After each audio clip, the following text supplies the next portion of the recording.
I survived this long by staying out of trouble. Saving you may have changed all that. The world of Rage is definitely not the place to want to take your parents on vacation. It is a harsh, dry, unforgiving wasteland where death awaits you behind every corner. You have a world that's post-apocalyptic, where everything has been destroyed and everything is in ruin. You wouldn't want to go without a couple rocket launchers, body armor, a week's worth of food.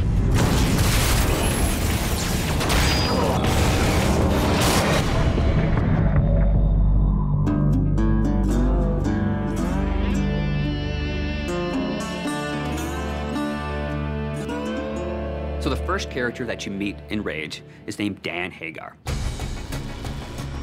I hear there's something special about you Ark people.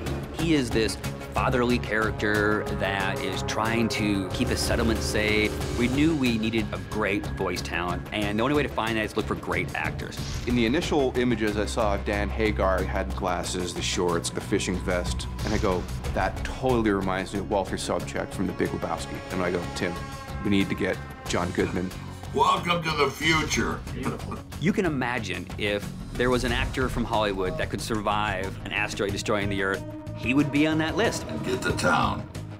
It'll be safer there. You can feel his fatherly ways. You can feel that he's got this tough interior. It really was a great combination. Sound really is half of your experience. The first half is being taken in with your eyes. The second half is being taken in with your ears. You should be able to look at something in the world, hear the sound that's coming from that, and think in your mind's ear, yes, this makes sense. This fits in the world. Gun sounds are one of the hardest things in the world to do, only because you're constantly hearing them. The shotgun is a type of weapon that when you hit the fire button and point it at someone, you really want to feel that kaboom.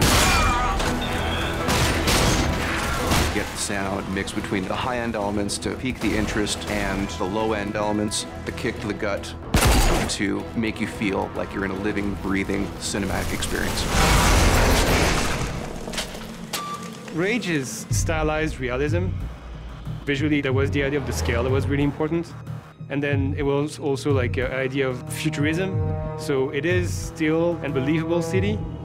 You know, there was definitely a lot of visual from brutalism that has that feel that kind of relates very strongly with the authority. So I wanted to go with something that's very solid and very aggressive looking. And also we're trying to basically make the parts of this universe one cohesive environment. There was a world before, and there's a new world after that. And you have to think of like the layers between the two eras, basically. When I started this technology, I had some image in my mind of what it could do, but when the artists get a hold of this and they start working their magic on it, they produce things that, when I look at some of the scenes in Rage, I'm just, wow, that looks better than I would have thought this game could look. The technology right now allows us to paint on any surfaces at a pixel level. As an artist, I like the possibility of expressing your vision in a much higher fidelity. There's no textual limitation. The big challenge is more about when do I stop? When is it good enough that it achieves the goal? So you have to kind of find that good balance.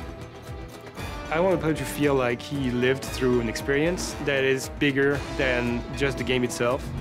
Everyone who's seen the game so far has had the same reaction. It's like a visual shock.